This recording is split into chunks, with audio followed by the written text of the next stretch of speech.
অষ্টমী মানে ট্র্যাডিশনাল লাল সাদা শাড়ি, আর এই দিনের লুকটা তো হতে হবে একদম গর্জিয়াস আর এলিগ্যান্ট। চলো তাহলে শুরু করা যাক স্টেপ বাই স্টেপ। সো সবার ফার্স্ট আমি নিয়ে নিচ্ছি অ্যাফ্লারিসের হাইড্রেটিং মিস্ট। আমি এখানে যে প্রোডাক্টগুলো ইউজ করছি সেগুলো তোমাদের কাছে নাও থাকতে পারে। আমি এখানে হাইড্রেটিং মিস্ট ইউজ করেছি, তোমরা চাইলে এখানে টোনার ইউজ করতে পারো। টোনার তোমাদের কাছে যদি না থাকে সেক্ষেত্রে রোজ ওয়াটার ইউজ করতে পারো অ্যাজ এ টোনার। আর তারপর আমি ইউজ করেছি এখানে ফক্সটেলের একটা ময়শ্চারাইজার। তোমাদের কাছে যা ময়শ্চারাইজার আছে তোমরা সেটাই অ্যাপ্লাই করবে তোমাদের স্কিন টাইপ ওয়াইজ। তোমাদের স্কিন টাইপ যদি অয়েলি হয় সেক্ষেত্রে তোমরা চেষ্টা করবে ওয়াটার বেস ময়শ্চারাইজার লাগানোর, আর যদি ড্রাই হয় সেক্ষেত্রে ক্রিম বেস অ্যাপ্লাই করতে পারো। বাট যেহেতু এখন গরম চলছে সেক্ষেত্রে ক্রিম বেসটাকে অ্যাভয়েড করে ওয়াটার বেস বা জেল বেস ময়শ্চারাইজার লাগানোটাই বেটার। যেহেতু আমি অষ্টমীর সকালের মেকআপ করছি so sunscreen is a must. তো সানস্ক্রিনটা কোনো মতে স্কিপ করা যাবে না, সেই জন্য আমি এখানে ডট এন্ড কি এর একটা সানস্ক্রিন নিয়ে, আর এটা অয়েলি অ্যান্ড কম্বিনেশন স্কিনের জন্য একটা খুব ভালো সানস্ক্রিন। তোমরা তোমাদের কাছে যে সানস্ক্রিন আছে সেটাই ইউজ করতে পারো, বাট মেক শিওর ফেস যাতে অয়েলি অ্যান্ড গ্রিসি না দেখায়, কারণ যদি অয়েলি অ্যান্ড গ্রিসি হয়ে থাকে ফেসটা সেক্ষেত্রে ফাউন্ডেশন অ্যাপ্লাই করার পর ফাউন্ডেশন কিন্তু অক্সিডাইজ হয়ে যাবে কিছু সময় পরই। সানস্ক্রিন অ্যাপ্লাইয়ের পর আমি এখানে কিউটি বিউটির ম্যাজিক ড্রপ ইউজ করছি, আর এটা আমি প্রাইমারের বদলে ইউজ করছি। তোমরা চাইলে এখানে প্রাইমারও ইউজ করতে পারো। আমি যেহেতু সোয়েট প্রুফ মেকআপ করছি গরমের জন্য বেসিক্যালি, সেই জন্যই আমি কিউটি বিউটির ম্যাজিক ড্রপটা ইউজ করছি। তোমরা এটার পরিবর্তে মার্সের গ্রিপ প্রাইমারও ইউজ করতে পারো, সেটা অ্যাফোর্ডেবল এর মধ্যে খুব ভালো আর সেম কাজ করে যেটা এই ম্যাজিক ড্রপটার কাজ। সমস্ত প্রোডাক্টস এর লিংক ডেসক্রিপশনে পেয়ে যাবে, তোমরা চেক করে নিও।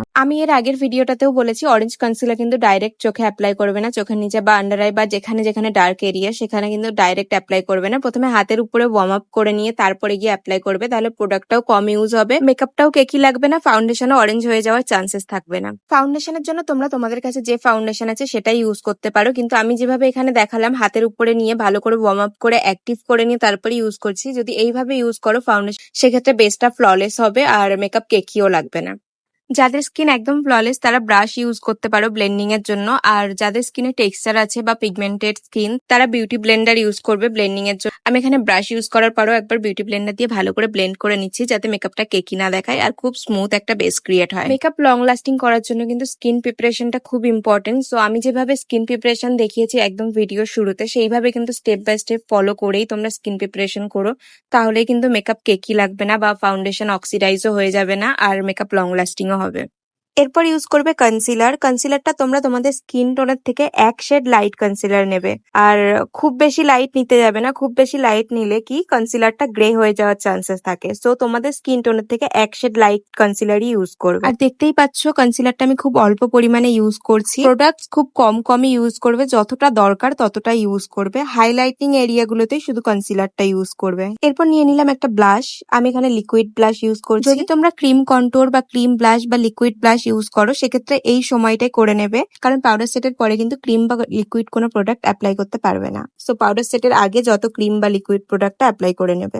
আমি এখানে প্রথমে কনসিলারটা ব্লেন্ড করে নেব, তারপরে ব্লাশারটা ব্লেন্ড করব। যদি এখানে তোমরা কন্ট্যুরটাও অ্যাপ্লাই করে থাকো সেক্ষেত্রে প্রথমে কনসিলার, তারপর ব্লাশ, তারপর কন্ট্যুরটা ব্লেন্ড করো। আমি এখানে সুইস বিউটির লিকুইড হাইলাইটার ইউজ করছি, তোমরা এই স্টেপটা স্কিপও করতে পারো, এটা ডেফিনেটলি তোমাদের চয়েস। আর যতক্ষণ না পর্যন্ত পাউডার সেট হচ্ছে ততক্ষণ যে কটা আমরা লিকুইড বা ক্রিম প্রোডাক্ট ইউজ করছি সেগুলোর ব্লেন্ড খুব সফটলি হবে, রাফলি না।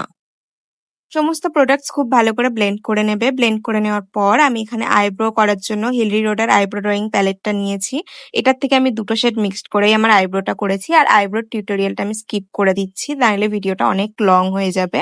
ওকে, সো এরপর আমি পাউডার সেট করব, মোস্ট ইম্পর্টেন্ট পার্ট। পাউডার সেটটা কিন্তু তোমরা ডাইরেক্ট ব্রাশের মধ্যে পাউডার নিয়ে ফেসে অ্যাপ্লাই করবে না, টিস্যুর মধ্যে বা হাতের ব্যাক অফ দ্য হ্যান্ড যেভাবে আমি দেখাচ্ছি ব্যাক অফ দ্য হ্যান্ড পাউডারটাকে ডাস্ট অফ করে নিয়ে বা ঝেড়ে নিয়ে ব্রাশটাকে তারপরেই কিন্তু ফেসে অ্যাপ্লাই করছি। ডাইরেক্ট ব্রাশের মধ্যে পাউডার নিয়ে কিন্তু অ্যাপ্লাই আমি করছি না। তোমরা যদি ব্রাশ না ইউজ করে পিৎজা পাফ বা স্পঞ্জও ইউজ করো সেক্ষেত্রে যে প্রসেসে আমি দেখাচ্ছি সেম প্রসেসে পাউডার ডাস্ট অফ করে নিয়ে তবেই কিন্তু ফেসে অ্যাপ্লাই করবে। যাদের ডাস্কি স্কিন টোন তারা বানানা পাউডার ইউজ করবে মেকআপটাকে সেট করার জন্য। যাদের মিডিয়াম টু ফেয়ার স্কিন তারা যে কোনো no colour translucent powder use করতে পারো মেকআপ সেটের জন্য।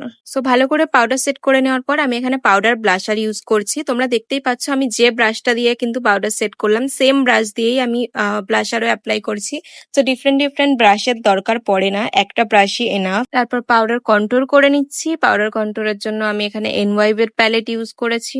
কন্ট্যুরটা কিন্তু আমি এখানে খুব একটা শার্প করছি না, যেহেতু দিনের বেলার মেকআপ করছি। সো কন্ট্যুরটা বেসিক্যালি খুব অল্প পরিমাণে ইউজ করবে, যতটা দরকার। মোটামুটি সব কমপ্লিট, শুধু লিপস্টিক আর আই মেকআপটাই বাকি। সো এরপর আমি মালিও কসমেটিক্স এর গ্লোমি মেকআপ ফিক্সারটা ইউজ করছি মেকআপটাকে সেট করার জন্য। ডান। এবার তোমরা আই মেকআপটা দেখতে থাকো। প্রথমে নিয়ে নিলাম কাজল। কাজলটাকে কিন্তু আমি একদম প্রিসিশন ভাবে না করে নর্মালি যেমন তেমন করে অ্যাপ্লাই করে নিচ্ছি। এটাকে যে একদম সমান লাইনই করতে হবে সেটার কোনো মানে নেই, কারণ এটা আমি স্মাচ করব। এইভাবেই কাজলটা দুটো চোখেই অ্যাপ্লাই করে নেবে। তারপর একটা পেন্সিল ব্রাশ নেবে। পেন্সিল ব্রাশের সাহায্যে কাজলটাকে উপরের দিকে স্মাচ করবে। এপাশেও আমি সেম ভাবে স্মাচ করে নেব, কাজলটা উপরের দিকে স্মাচ করব। তারপর একটা ব্রাউন আইশ্যাডো নিয়ে আইলিড টু ক্রিস লাইন আমি পুরোটাই ব্লেন্ড করে নিচ্ছি ভালো করে। অ্যান্ড ইয়েস, এতটাই simple and easy eye makeup. আশা করি যারা যারা ভিডিওটা দেখ সবাই করতে পারবে এই সিম্পল অ্যান্ড ইজি আই মেকআপটা। নেক্সট মাস্কারা অ্যাপ্লাই করছি। এটা সুইস বিউটির মাস্কারা। আর তারপরে আমি আপার ল্যাশ লাইনটাতে কাজল অ্যাপ্লাই করে নিচ্ছি। আমি ফলস আইল্যাশেস ইউজ করেছি, তোমরা চাইলে এটা স্কিপও করতে পারো। যে ব্রাউন শেডটা আমি আই মেকআপের জন্য ইউজ করেছিলাম, সেম ব্রাউন শেডটা নিয়ে আমি লোয়ার ল্যাশ লাইনটাতেও ভালো করে ব্লেন্ড করে নিচ্ছি। আর দেখো, একটু মোটা করেই আমি অ্যাপ্লাই করছি যাতে দেখতে সুন্দর লাগে। এরপরে আমি লোয়ার ল্যাশ লাইনটাতেও মাস্কারা অ্যাপ্লাই করে নেবো। মাস্কারার জন্য আমি এর আগের ভিডিওটাতেও তোমাদেরকে বলেছিলাম টিস্যু ইউজ করতে। এইভাবে ল্যাশের নিচে টিস্যুটা রেখে যদি মাস্কারা অ্যাপ্লাই করো, ল্যাশগুলোতে খুব ভালোভাবে মাস্কারাটা লেগে যায় আর ল্যাশগুলো দেখতেও খুব সুন্দর লাগে। চোখের নিচে মাস্কারা লেগে যাওয়ার প্রবলেমটাও হয় না। সো ব্যাস, আই মেকআপ পুরো ডান। আর এরপর আমি আবার একবার সেটিং স্প্রে ইউজ করে নিচ্ছি। ওকে, সো এবার লিপস্টিকের পালা। আমি প্রথমে নিউড লিপস্টিক পরেছিলাম একটা। নিউড লিপস্টিকটা পরার পর সবাই বলছে না, এটা একদমই ভালো লাগছে না, তো লাল সাদা শাড়ির সঙ্গে যাবে না। সো আমি এটা চেঞ্জ করলাম। সবাই বলে রেড পরতে, then I choose red. Then red colour লিপস্টিকটা পরলাম। তোমরা বলো কোন কালারটা বেশি ভালো লাগছে, নিউডটা ভালো লাগছিল নাকি রেডটা ভালো লাগছে।